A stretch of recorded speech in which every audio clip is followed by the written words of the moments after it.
The ongoing war in Ukraine has impacted tens of millions of people, including Russians who have Ukrainian relatives.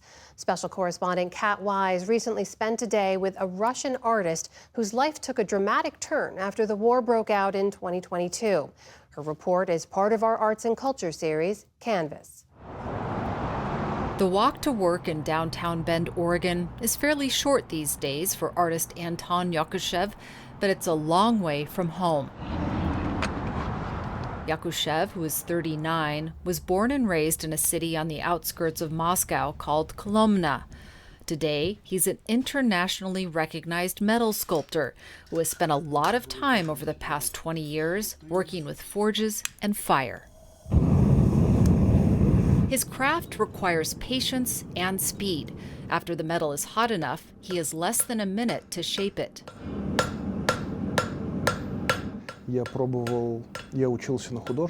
I studied to become an artist. After I tried working with metal, I realized this is the material I would use my entire life. His intricate works, which can be found, among other places, on the streets of Russia and in a Memphis museum, may look like they were cast from molds, but they are all hand-forged. Seamless welds and carefully placed rivets hold together the individual pieces of each sculpture. I simply consider myself first an artist, and only then a blacksmith. I don't want to prove anything, to explain anything with my art. First and foremost, this is my world, and then people connect to it and understand something, find something of their own in it, draw their own things. My art allows people to fantasize. This is my favorite hammers. This is for forge very huge metal.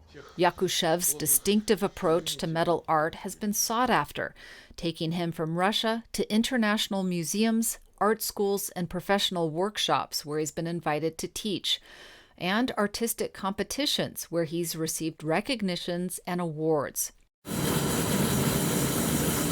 But for the last 2.5 years, Bend and this workshop have been his life and his refuge. Yakushev and his wife Katya, who is also Russian, arrived in the U.S. in mid-February 2022 to teach at blacksmithing events. We were planning to spend in the States about 3 months, and then Russia invaded Ukraine at the end of February, and we realized that we're not able to go back to Russia. Going back, they say, would have put Yakushev, who spent a lot of time with family in Ukraine when he was younger and opposes the Russian government, at risk of jail or worse. When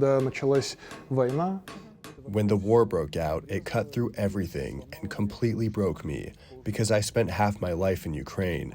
My mother's Ukrainian. It was already an extreme point with Crimea, and of course, eventually, the war. After Russia seized Crimea from Ukraine a decade ago, Yakushev joined protests and refused to participate in a government-backed art project celebrating the annexation. How were you impacted as an artist by your political views, your opposition to the government? I was cut off everywhere. I wasn't accepted into competitions. I wasn't accepted to the Union of Artists of Russia. There was a block on me everywhere. His opposition has also come through in his art, including a series of haunting soldier sculptures he began making in 2012 with his brother, who is also a metal artist, called The Leaves Cover the War. The works were created with old metal they found in World War II-era battlefields in Russia. This was the main idea of our works, to show all the horrors of the war, and that it is the most horrible thing that can happen to someone, and in fact, the world. The turmoil in their own lives following the outbreak of the war is fading day by day as the couple have adjusted to their new life in Bend, where a community of fellow artists and blacksmiths have been offering support. Once an essential craft, today they're estimated to be only 2,500 professional blacksmiths in the U.S. And one of them is Joe Elliott. He's going to be influencing the world of metalworking for a very long time to come. Elliot, who's been a blacksmith in the Bend area for the past 40 years, first met Yakushev in 2019 at a workshop. We made a praying mantis, and I remember him rolling out the drawing, and we taped it to the board, and the drawing itself was just drop dead gorgeous.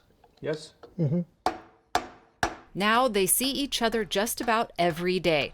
Elliot owns the forge business where Yakushev has been working, and they often collaborate.